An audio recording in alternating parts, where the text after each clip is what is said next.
Okay, so I'm sitting here in the room that I record in, and someone at the Good offices just brought in some red and green mint M&Ms and some Christmas cookies, and I'm just soaking in the week before Christmas. Somehow this week I've been finding myself quoting the artist Shantell Martin in a number of conversations with friends and loved ones. I had Shantell on the podcast more than a year and a half ago, and I'm still so struck by the fact that I got to talk with her. I wanted to re-air this episode this week because something just felt fitting about it. It's 0% a holiday-themed episode, but something about me just felt like this was the week that I wanted to hear it again, and I wanted to share it with you. I love that we dove into these ideas of finding your way to yay and experiencing the art of wonder, which are the things that I've been somehow having lots of conversations about this week. If you don't know who Shantell is, let me tell you, she is amazing. British visual artist Shantell Martin has originated her work upon the foundations of these two key questions. Who are you, and are you you? After moving to New York from Tokyo, she became best known for creating stream of consciousness drawings and light projects with childlike wonder and joy. Her artwork, which is mainly lines and stick figures, has appeared in the Brooklyn Museum, the Museum of Contemporary African Diaspora, as well as many other well-known venues in New York. And you've also maybe seen her work in Casey Neistat's Home, or in an American Express ad with Kendrick Lamar, or on a wall in Denver, or Buffalo, or Nashville, or Brooklyn. Shantell is amazing. I am so inspired by her work, and I'm so excited to talk with her today. I'm Brendan Harvey, and this is Sounds Good. This is the weekly podcast where we have conversations with inspiring people who are rejecting cynicism and using their lives to make an impact. Sounds Good is not your typical 3 Steps to Success podcast. We don't host this podcast for the sake of leaving you with bullet points on self-improvement. We deeply believe that our lives are more complex than that. So we show up here on Sounds Good to ask big questions, dive into nuance, and learn from each other's stories. Shantell's story is incredible, her art is amazing, and this conversation was so inspiring. So without any further ado, let's jump straight into this conversation.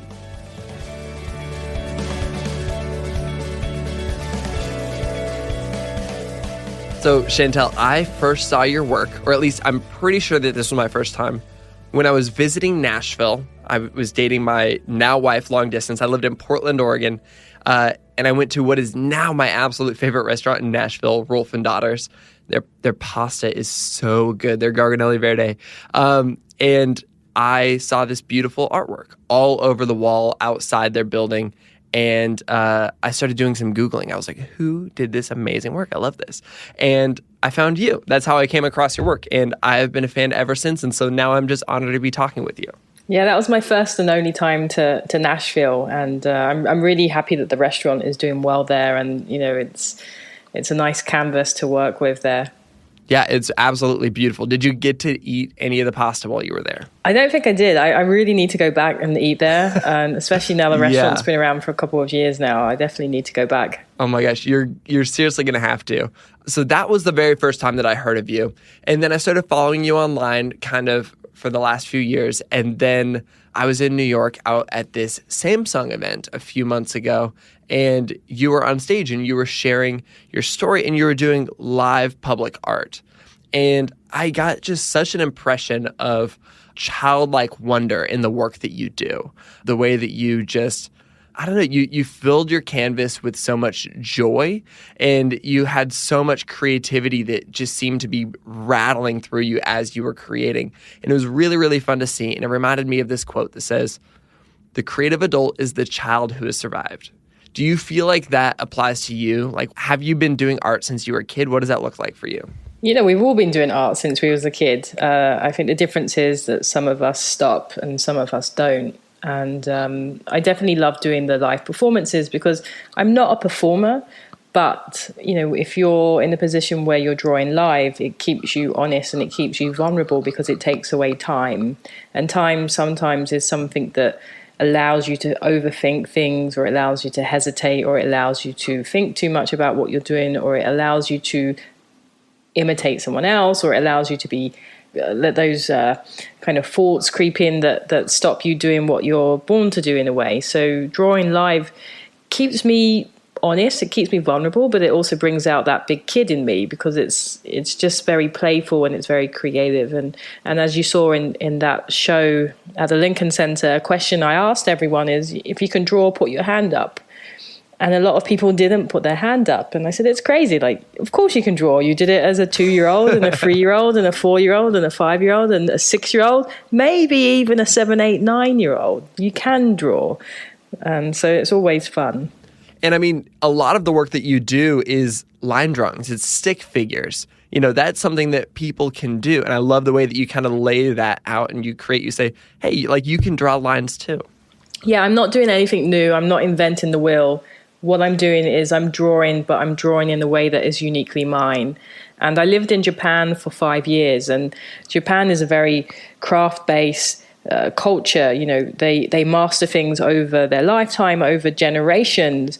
And starting my career in such an environment where you see people take one aspect or one craft or one industry and really try and pursue it and master it made me wonder, you know, what's something that I could master in this lifetime? What's something so simple and profound that I could take and master and it would become mine? And I thought, a line. You know, I love drawing. What if I could master a line and the simplicity of a line? And what if that line could then become recognizably mine? And what if that stick figure could become recognizably mine? What if that, you know, that building or that face could become recognizably mine? Then I've achieved something in this lifetime. I love that. I love that. And I want to dive more into Japan, but I do want to rewind a little bit to talk about what led you to Japan. And I really want to hone in on this idea of, like, you know, we all totally were born artists and we all created art, but that art manifested itself in different ways for a lot of us. So for me, that art really manifested in me I think I like to write stories. I like to tell stories. I did a lot of writing. For you, was it more in line with drawing? It was totally in line with drawing, and this is something I think about a lot, and I think about it quite often, because my gift was so accessible. Even though I didn't come from an environment where it was encouraged, it was accessible because it was in the form of a pen or a pencil or a marker, and these are things that we have around us.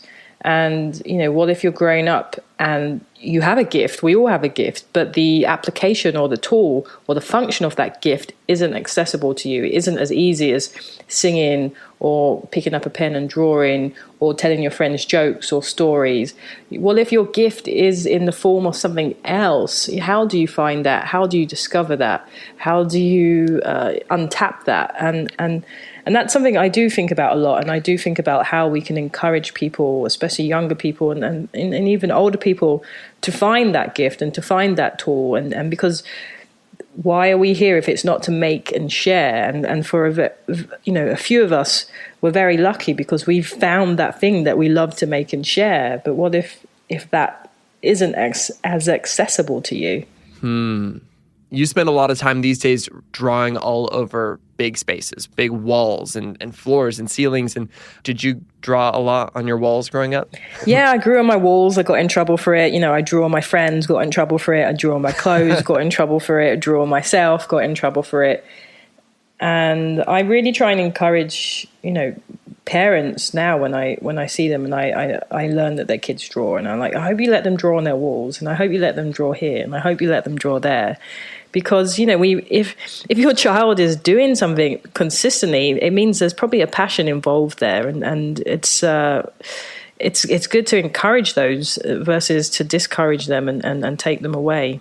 And so as that passion evolved, at what point did you say, I'm going to actually pursue this? I'm going to actually turn this into something that, you know, maybe I'll get to do as my job? Yeah, it's funny. I don't think I've ever actually said that to myself. You know, growing up, I didn't know art was a thing. I didn't know that you could be an artist.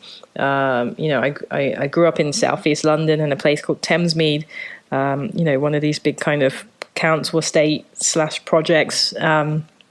And so that, it's a very working class system where you go to school, but you probably don't finish school, and then you get a job, or maybe you don't get a job. There isn't a lot of expectations. And so how can you imagine things outside of a system that isn't imagined for you? How can you dream up things that you aren't exposed to? And going to school at the time, it's not like we had smartphones and the internet then, when I went to school. And, now I think that stuff is amazing because you have a bigger window to look out and see what people are up to. And, then we only had the library, and I super avoided the library. So I didn't even know these things existed. But what I did know is that I guess my nature was a little bit defiant, but also at the same time, I didn't need to follow people. If you look at the school playground, you have, your cool kids, your sport kids, your nerdy kids, these kids, those kids. And I was kind of that kid that just I liked everyone, spoke to everyone, but was quite happy by myself. And so I think, just that kind of being an individual helped me kind of do what I wanted without that peer pressure to fit into any group. And I think also just when I was younger, I discovered that when I wrote or when I drew, it made me feel better. And then put on top of that, I was very good at saying yes to things that I wanted to do. And I was very good at saying no to things that I didn't want to do. And you follow that practice through your life where you don't really know what the goal is. You don't know what your career will be. You don't know what the future will be. But every day you wake up and you say, this is yes and this is no. This is yes, this is no. This is yes, this is no. This is a no, this is a no, this is a no. And then one day you wake up and you're an artist, and, your job is to fly around the world and draw on things, which sometimes I think is quite absurd. But I'm extremely fortunate and happy that is the case. I love that idea of it just being a lot of, you kind of simplified it down to a point of it's saying yes to the things you want to do and saying no to the things you don't want to do. Were there times early on where there were things where you're like, man, I don't want to do that, but I feel like that's the next step, in my career, in my opportunity, because I feel like I get those things in my inbox or in my voicemail all the time where it's like, man, what a cool opportunity, but that actually sounds awful to me. It's like we have that internal compass, and it's there for a reason. And, we can switch it on or we can switch it off, or we can choose to ignore it. And as we all know, and probably yourself included, myself included, is that when it does feel like a no and we go ahead and do with it, it doesn't work out. And and as good as it pays, or as much exposure as it might bring, or as fun the project might seem, if that internal compass is saying no, or like kind of maybe, or something's off, and then we do it, we all know by experience that we shouldn't have done.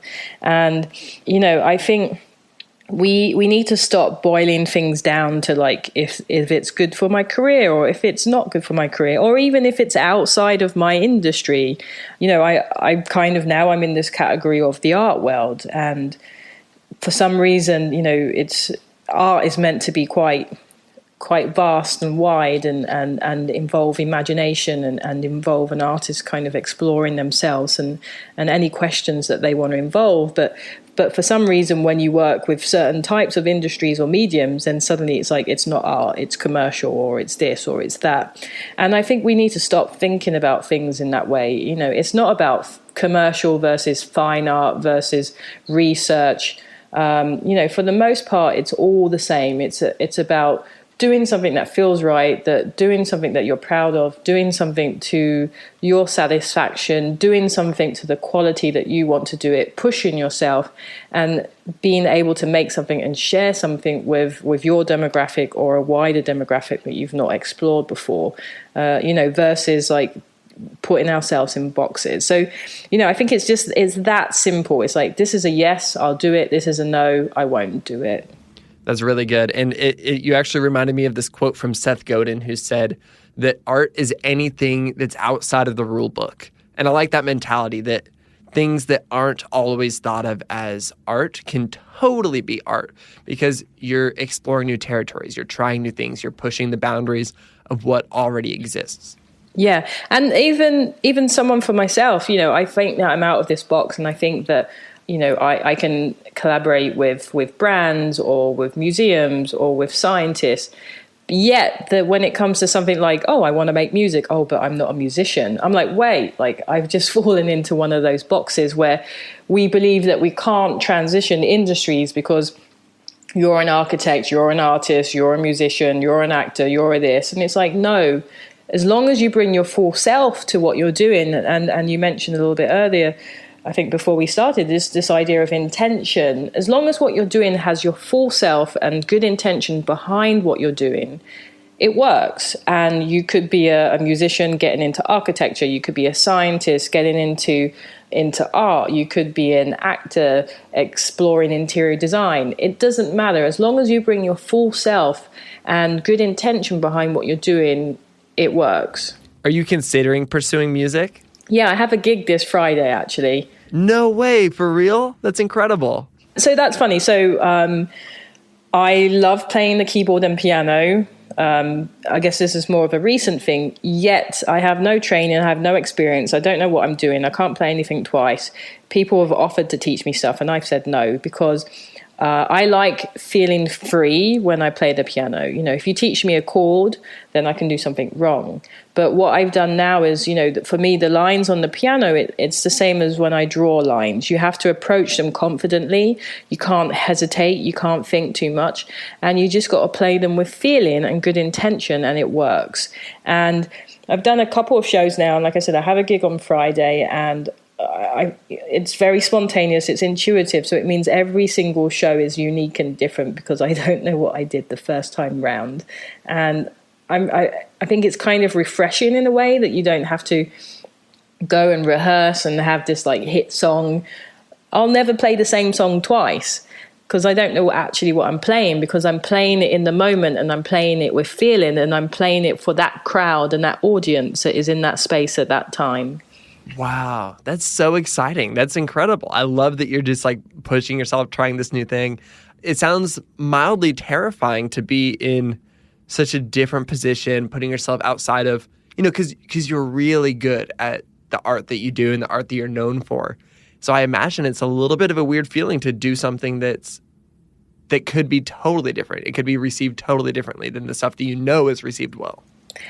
Yes, but also at the same time, what I realize is that when I play, it sounds like a drawing, and that's because I'm behind it. And then I was like, oh, wow, it doesn't matter what you do. As long as you're behind it, it's going to look like you, it's going to feel like you, it's going to smell like you, it's going to taste like you. It doesn't matter if you get into cooking or this or that. If you're behind it, it's going to have your style and your rhythm, your character in it, and it's just going to come out in a different way. And yes, it is scary and it's embarrassing as well, almost, because you feel like a little bit of a fraud.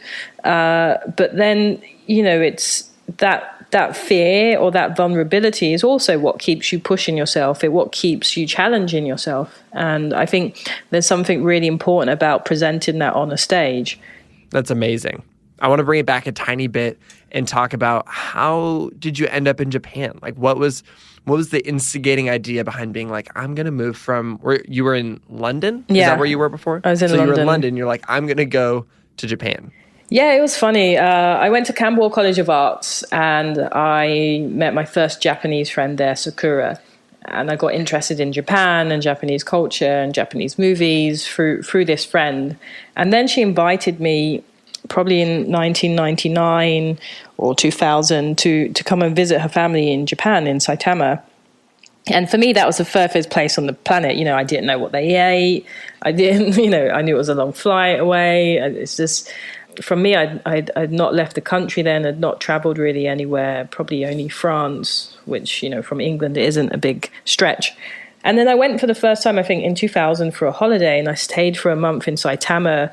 And I remember the first few days just crying my eyes out, because what she didn't tell me is that, you know, they lived kind of on the side of a mountain in this wooden house where, you know, the windows and doors aren't locked and there's giant bugs and things flying around. Oh no. And I'm this city kid that grew up like in this, you know, concrete jungle. And, you know, so it was a huge culture shock and didn't know what I was eating, couldn't speak to anyone, was concerned that living in the mountain with all these insects and bugs and strangers, and it was really tough, but also it completely like ripped open my world and showed me that there was a lot of other things out there. And then instantly what I really related to, or I really enjoyed going to Japan for the first time, is that I noticed that when people would ask me where I was from, I would just say I was from London, and then that was it. Like, oh, you're from London? Okay, great.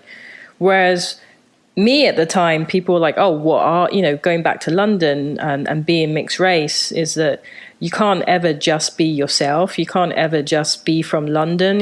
People are like, oh, what are you? Are you this? Are you that? Are you this? Are you that?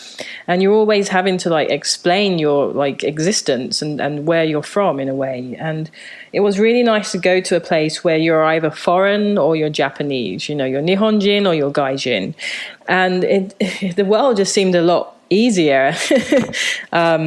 So I think I was quite taken by that idea. And after that trip, I went back kind of every year and stayed with the family and, got to explore Tokyo a little bit more. And Japan is definitely one of those places where you're instantly attracted or instantly repelled.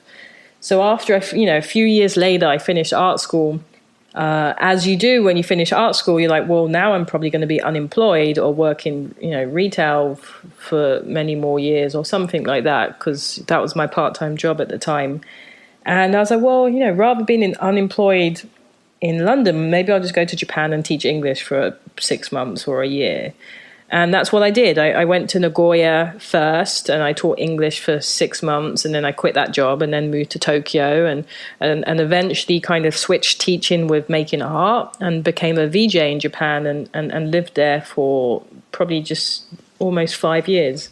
And break down your work as a VJ, because I think that you're selling yourself a little bit short, because the style of visualization that you created in Japan seems to have become iconic. And I'm not enough in the art world to say whether that's entirely credited to you, but it seems like what you did was really, really innovative and people really latched onto. Yeah, it's a bit of a past life now. And I guess one thing I did in Japan was help pioneer, live drawing and illustrations in the club scene. And when I say VJ, I mean visual jockey. So, doing visuals to DJs, dancers, musicians in these Japanese huge mega clubs or in the more kind of avant-garde venues. And at the time, and even now, I'm guessing, VJing is such a huge scene out there. And typically there's a couple of guys with computers and they're mixing different clips and adding different effects to them.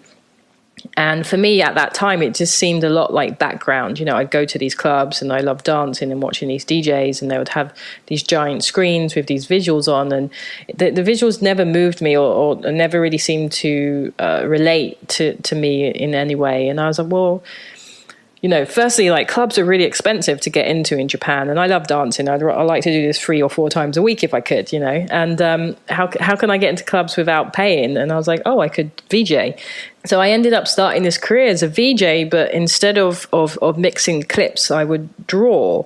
And what instantly that did is it took the visuals from the background to the foreground, because I could instantly react to the environment and the songs and the words and the experience in the space. And if the crowd was like going crazy and shouting woo, I could write woo and zoom that in and zoom that out and move it around. And if there were certain lyrics or words that came into songs, I could write those out and move those around. And if I saw a friend walk into the venue, I could write their name up.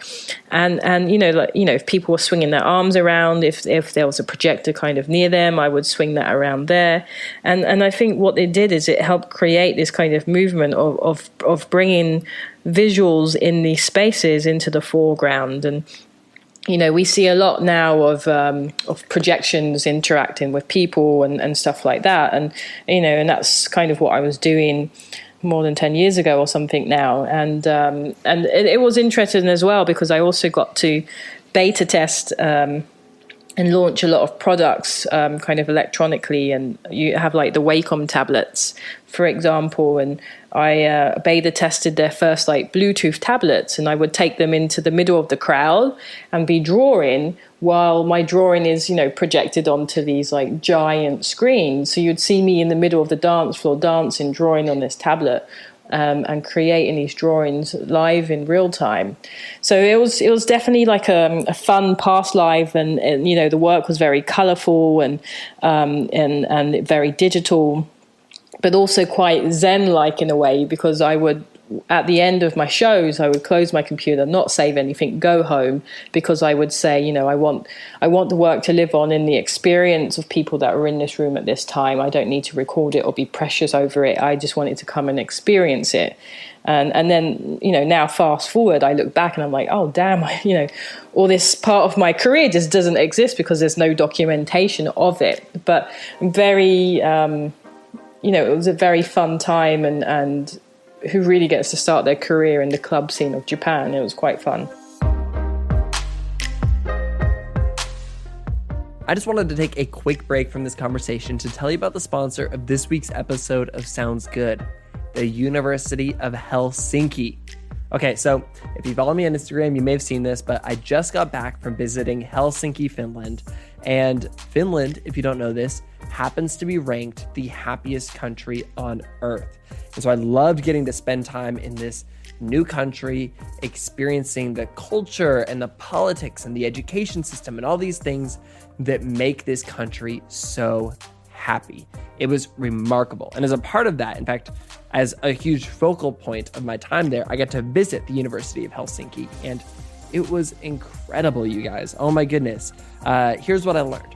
The University of Helsinki is the oldest and largest institution of academic education in Finland.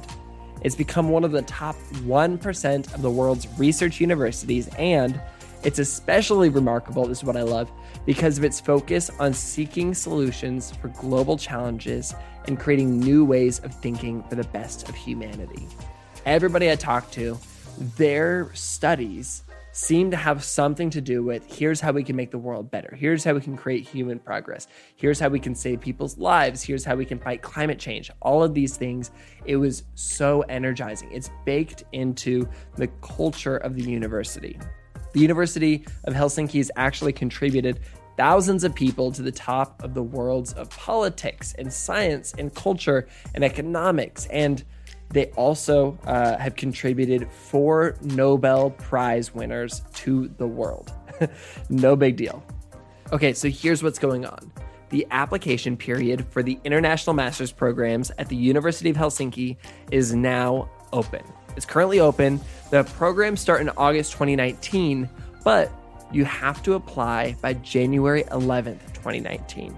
If you want to continue your education towards making a difference in the world, oh my goodness, you should absolutely apply. This is the program for you. It's so cool. I'm so honored that they're sponsoring the podcast because I feel like it's such a great fit for this community. You can learn more about the University of Helsinki and apply for their master's program at helsinki.fi/admissions. One more time, that's helsinki.fi/admissions. Oh my goodness, do it. Check it out. It's so cool. University of Helsinki. Study for the world. Okay, now back to the rest of our conversation.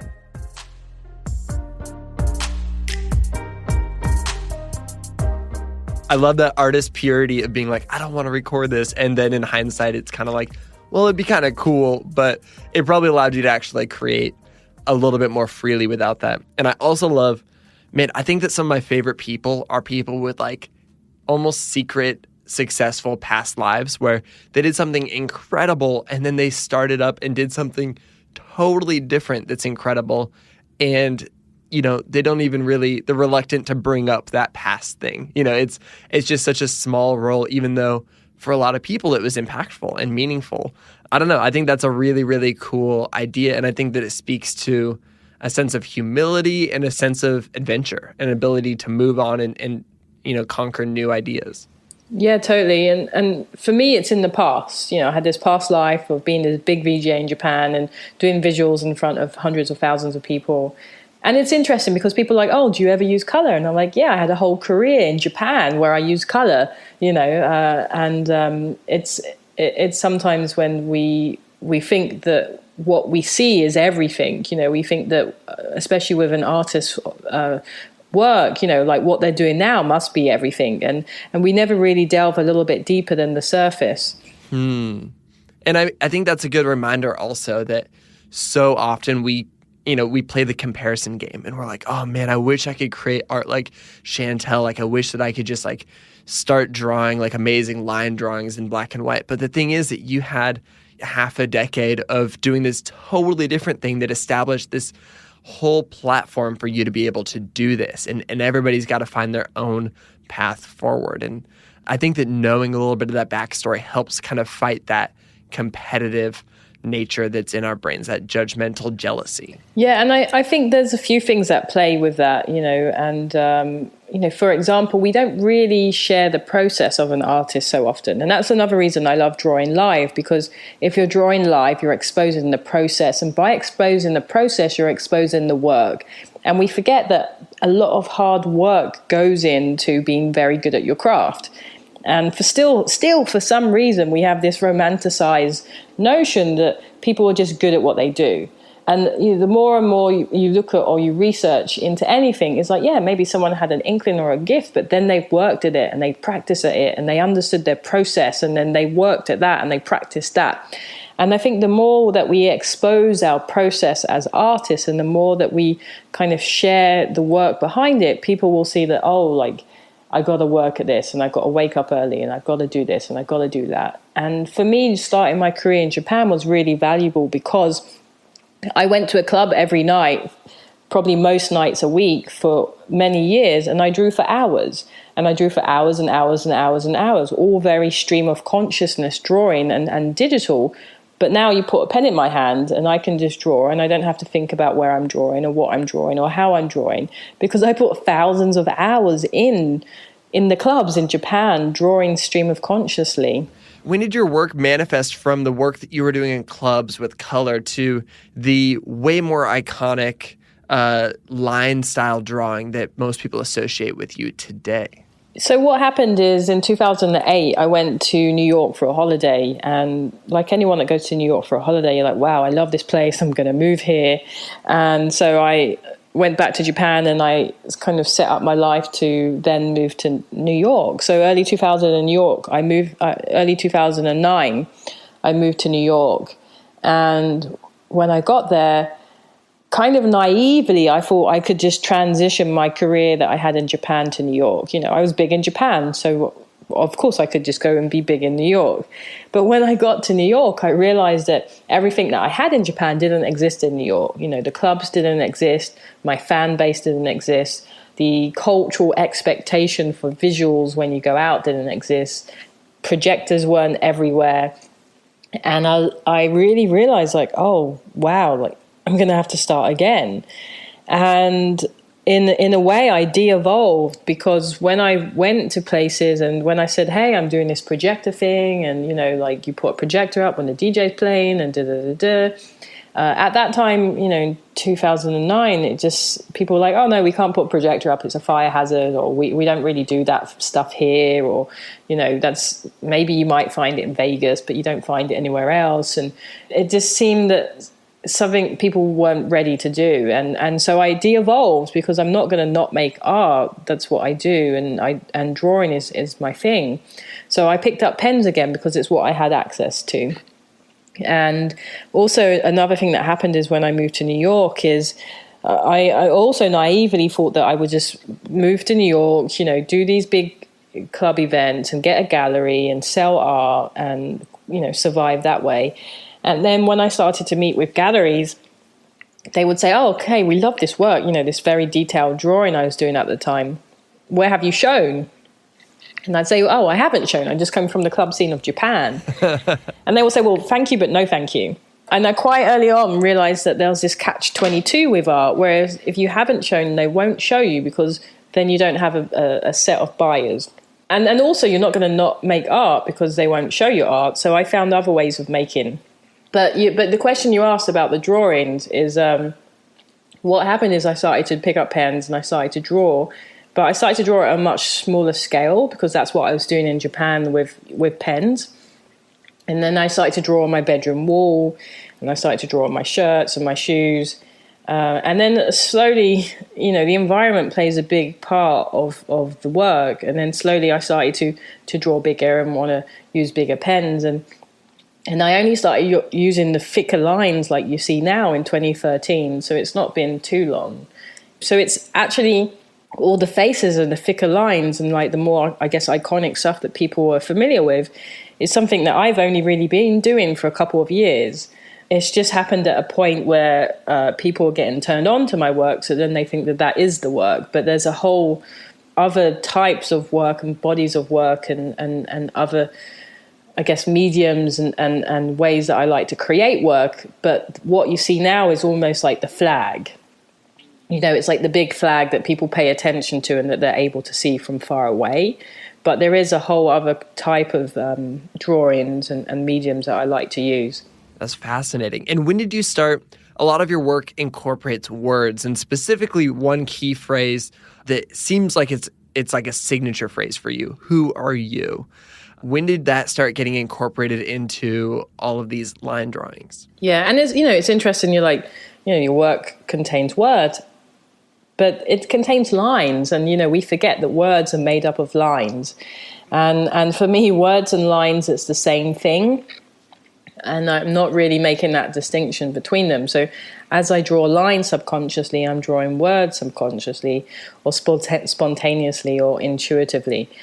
Some of the words, just as some of the characters and some of the lines are reoccurring, and some of them are staples that have always been there.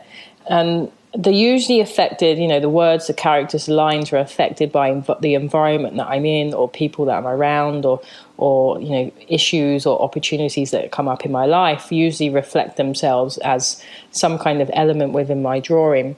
And moving to New York, suddenly this phrase started to appear, and it was, who are you? And this started to appear because I had such a hard time. I had that classic New York struggle when you move there, and you're so naive that you think you'll get a job, so you spend all your money before you get there, and then you end up on your friend's couch, and you don't know how to make money because no one knows who you are. And in New York, if they don't know who you are, they don't care who you are, and everyone's trying to be an artist. And people start telling you, well, you should look at this person and look at that person, or you should try this and you should try that.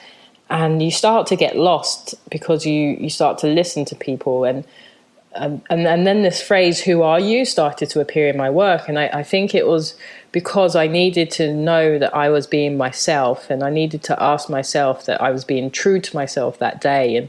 And I started to write out these phrases, who are you, who are you, who are you, who are you? And I put it on the back of my door, my bedroom door. So before I left my bedroom, before I left the house, I would see these and I would be like, Shantell, are you being you? Are you being true? Are you being yourself? And the more that I looked at this phrase, the more that I noticed that quite simply the first three words or the first three letters are W-A-Y. So then I started to ask myself before I left my bedroom or before I left my house, Shantell, are you finding your way? How are you finding your way? And sometimes the question of who are you is quite a daunting one. Who am I? Is this about identity? Is it about race? Is it about this? Is it about that?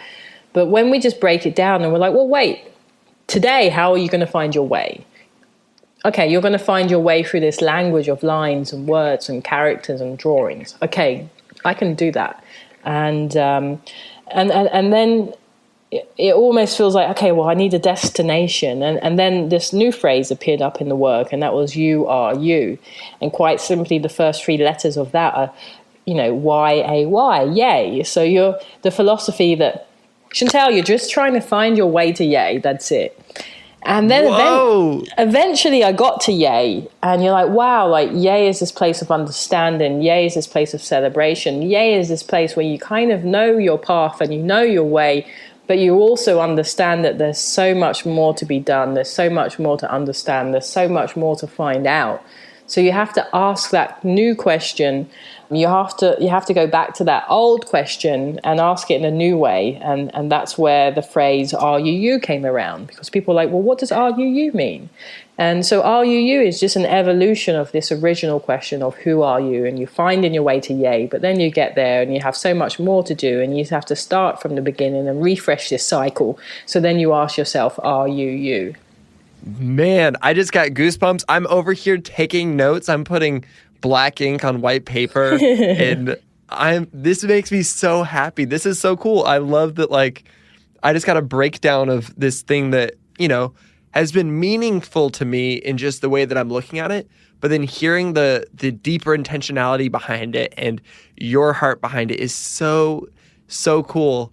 Okay, so basically that's like the artistic side of things. That's like the metaphorical side. That's the side of, you know, what everybody can take away. But what did this look like for you? You know, you moved to New York and you're asking yourself, who are you? And you start finding your way. At that moment, what did it feel like? You know, what was the way of you finding your way? Like, what was going on in your actual world? Yeah, you know, in my actual world, it was quite a struggle. And you know, I was, like I said, for probably the first year and a half when I moved to New York from Japan, I was staying on different friends' couches. And it's very fortunate that if you're an artist, people are more inclined to let you sleep on their couch versus, I guess, being a lawyer or something like that. So I was sleeping on couches. I was kind of bartering here and there for like different foods, you know, for lunches and stuff. And then just trying to figure out how to make it as an artist. And I moved to New York on an O1 visa, which is like an artist visa. And it meant that I couldn't just go and get a part-time job. I actually had to try and make the art thing work. So I basically struggled probably for a year and a half and didn't really figure it out, and then decided to leave New York. But then when I was about to leave, I was like, well, why did you come here in the first place, you know? And then you remember, like, oh, wow, like, I did come to New York for like all these cliche reasons. You know, I came for the people, I came for the energy, I came for the opportunities. And then that's when I realized that, oh, wow, like I've been waiting for someone to give me the opportunities that I worked for myself in Japan. You know, I've been waiting for someone to give me the career that I made for myself in Japan. I've been here waiting for someone to give me a gallery, or to give me money, or to give me that, and to give me this. And once I realized that I actually had to go and create my own opportunities. And the only way I could do that is by using what I had access to, and stop playing the if game. You know, a lot of us will start playing this if game. If I had money, I'd do this. If I had a mentor, I'd do this. If I had an investor, I'd do this. If I had a studio, I'd do this. If I had this, if. You know, you have to, I had to, you know, we all have to stop with the ifs and just break it down to, well, what do I have now?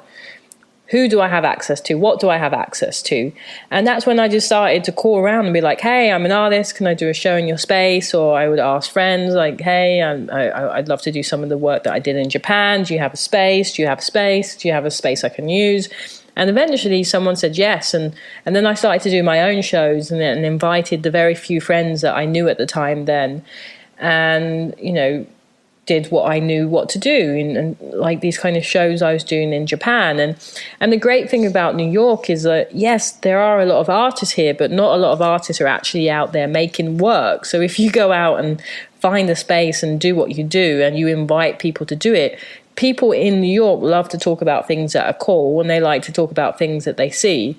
So if you go out and you create something, then they're going to tell someone else, and they'll tell someone else, and then you do another event, and then they'll tell someone else. And eventually, you know, things started to pick up, and people would call me and be like, hey, like, I heard that you do this thing, you know, can we hire you for that?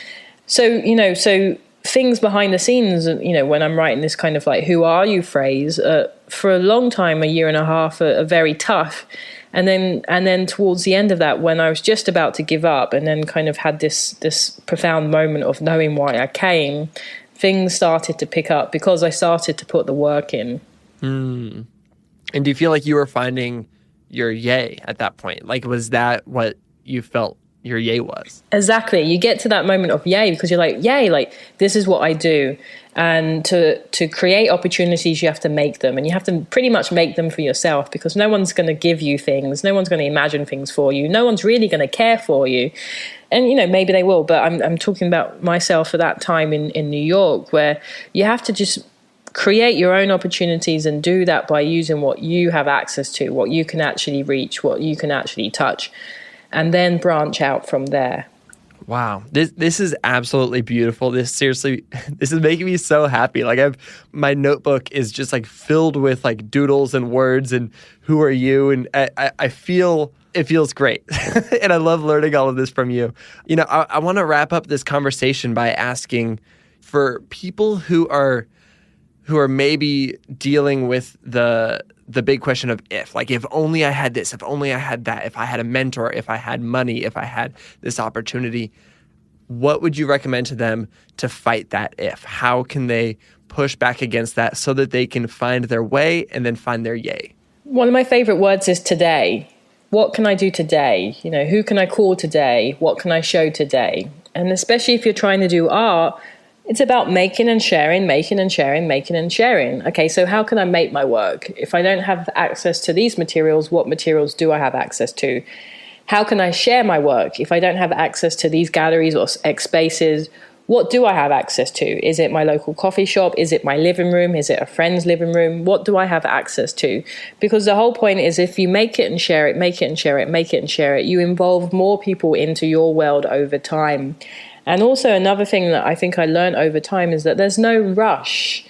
There's really, really no rush. And you want to take your time. You want to have a long career. And you're going to have a long, successful career because you do things that you're proud of. You're not rushing. You're using what you have access to. You're creating your own opportunities. When things come along, you do the things that feel like they're right, and you don't do the things that feel like they're wrong. And then one day you're going to wake up and look back and have a very coherent career that you're proud of.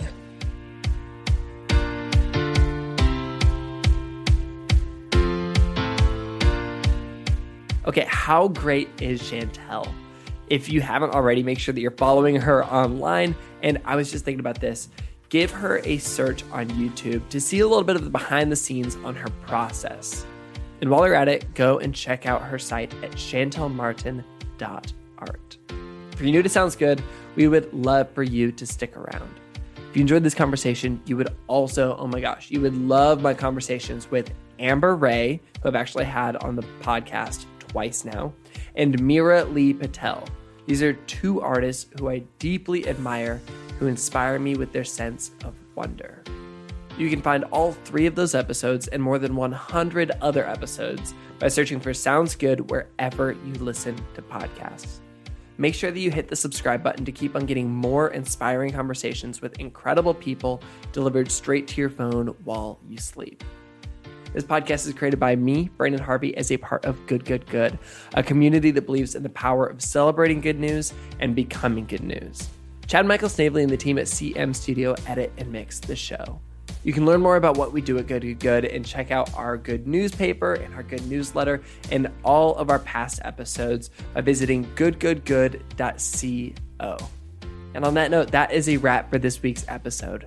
Go out and ask some big questions this week. And we'll be back next week with another inspiring story from an incredible person.